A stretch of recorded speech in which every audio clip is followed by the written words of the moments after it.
Hi, this is Don Allen. Let's consider rates of convergence as they're used in numerical analysis, and we'll look at just the basics.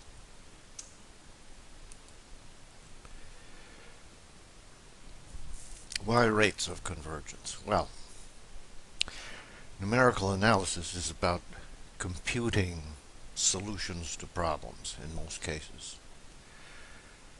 But the algorithm for the solution must be known to give an effective solution.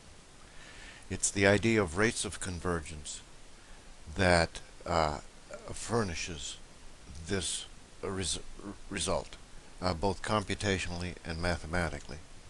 Without rates of convergence, it would be really difficult, if not impossible, to obtain reliably accurate answers to numerical problems.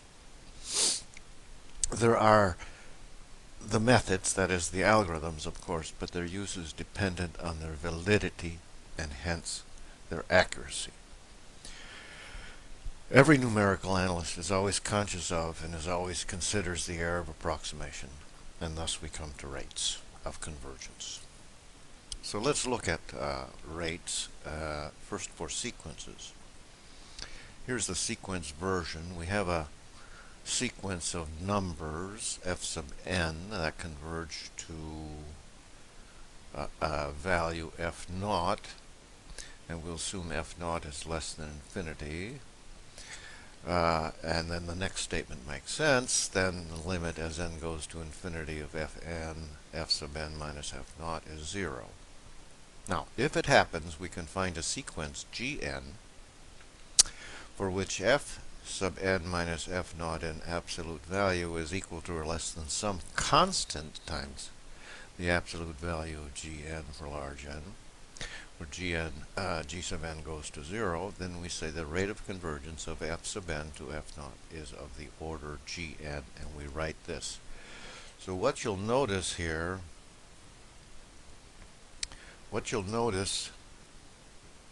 is that we have eliminated the use of an inequality sign and replaced it by an equality sign, but the precise notion of the right side is replaced by a rather unusual term, and by the way, that O is called big O. There's also something called little o, which we may get to later. You see, using the order of notation, we can forget about the constant m, we can forget about an inequality, we can work with an equality, and we can develop an entire algebra or calculus based on big O. And this is the so-called asymptotic analysis, which is studied in other courses. It comes to the heart, it brings us to the heart of the matter, and that is just how fast the convergence happens.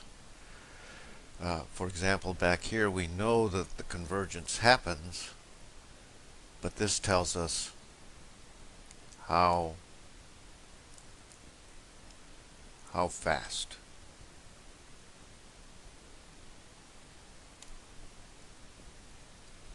Here's an example. You know that the sequence 1 over n squared minus 1 converges to 0. We also know that 1 over n squared minus 1 is equal to or less than twice the quantity 1 over n squared for n greater than 2. And right there you can see how we can prove it. It's just a matter of algebra. And thus the GNs, these are the FNs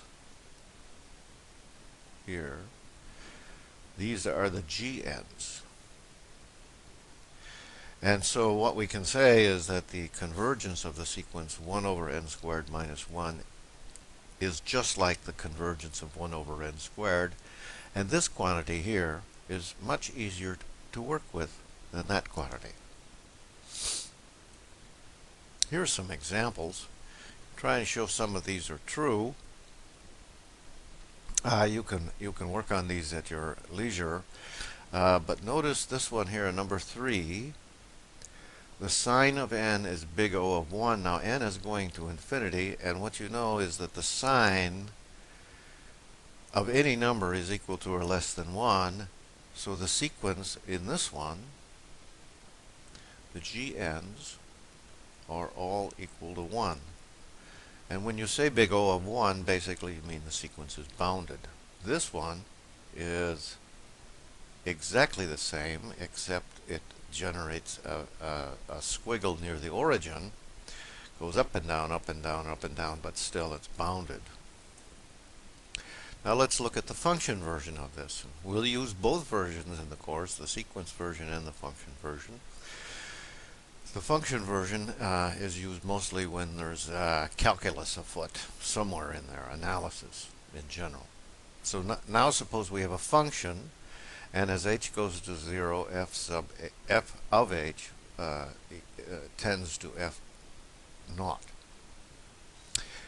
If we know that the difference between f of h and f naught in absolute value is bounded by a constant times the power h to the p near 0, then we say the rate of convergence of f of h to f naught is of order h. Now what I've done is bypass what you'll see in many books, and what they'll allow you to have is similar to what we looked at for sequences. Any function.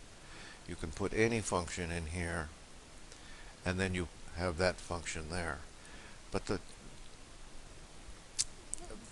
the uses that we will make of it, we'll always have the function g to be a power. And the rate of convergence, now you will see, depends on the magnitude of p. What you want is p to be as large as possible. And in our study, we'll have p will be equal to 1 or 2, and sometimes a number in between 1 and 2. We'll rarely see convergence higher than order 2. That is very fast convergence. So what we do is write this. We write it either way, that f of h is equal to f naught plus some term order h to the p. And naturally, we're assuming p is positive. If p is negative, there's nothing going on here. Here's an example. We know that that as h goes to 0, e to the h equals 0. What is the order of convergence? Well, here's the main tool that we'll be using, though it's not the exclusive tool. We use the Taylor expansion, and you should remember the expansion of e to the h. This is the Maclaurin series, is 1 plus h squared over 2 plus h cubed over 3 factorial plus h to the 4th over 4 factorial.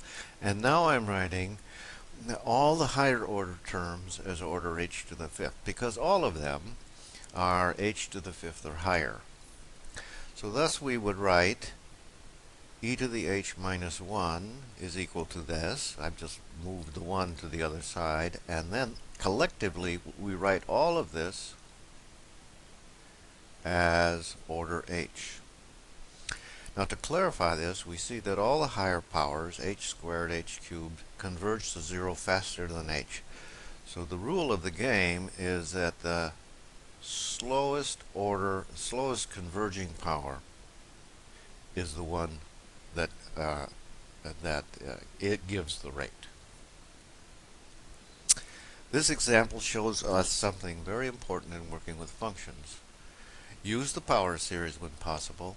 In showing the rate of convergence, you obtain an expression containing a sum of powers. The true rate of convergence can be no faster than the lowest appearing power. This is as h goes to 0. Now, when dealing with sums and differences, you can cancel out. When dealing with sums and differences, terms can cancel out, making the rate of convergence higher than what you might expect. And let me note that as we go through the course, you will see that sums and differences do cause the greatest nuisance in a significance of results, whereas multiplication and division does not seem to cause the same problem.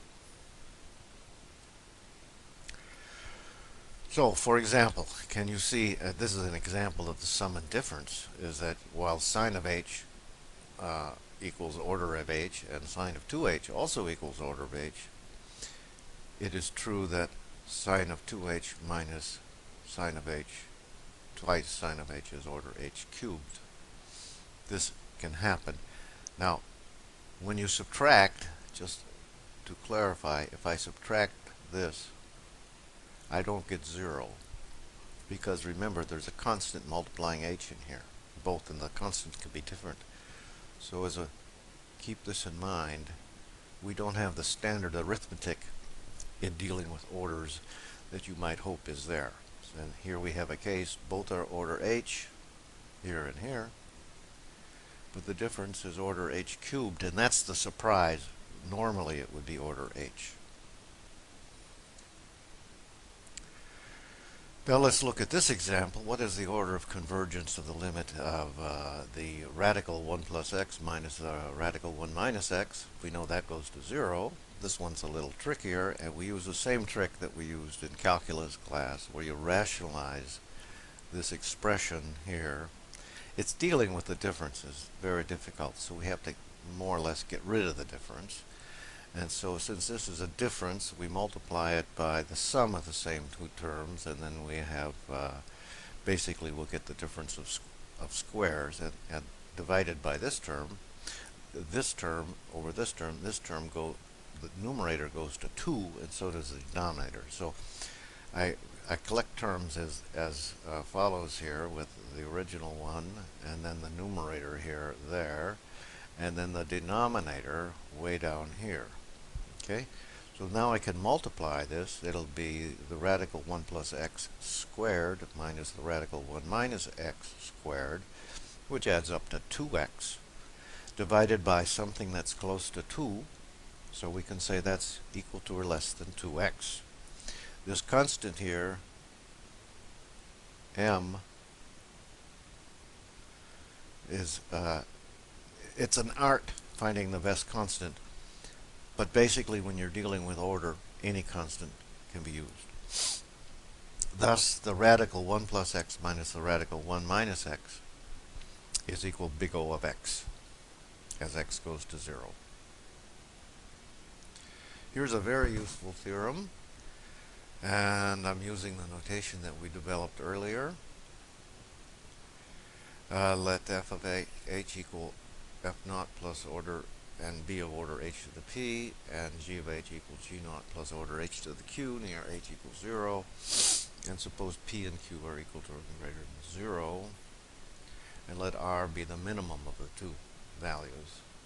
Then for any constants alpha and beta, we have that the linear sum of f and h with alpha and beta is, this should be alpha and beta here, plus order h to the r, where r is the minimum of the two. F of h times g of h equals f naught plus g naught, order h to the r, same thing, but if you look at f of h minus f naught and g of h minus g naught, that will be of order h to the p plus q. So there's quite a difference between b and c. If p is equal to 0, then f of h remains bounded near 0. This is a very handy theorem, and it's useful.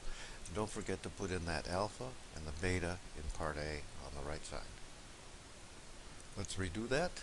Most of this you learned in calculus, and maybe it was in a different form, and you probably didn't deal with the order, that notation.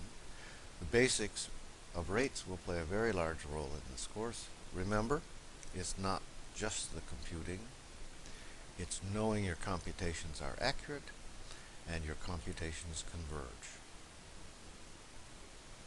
That is in a nutshell, is the heart of numerical analysis.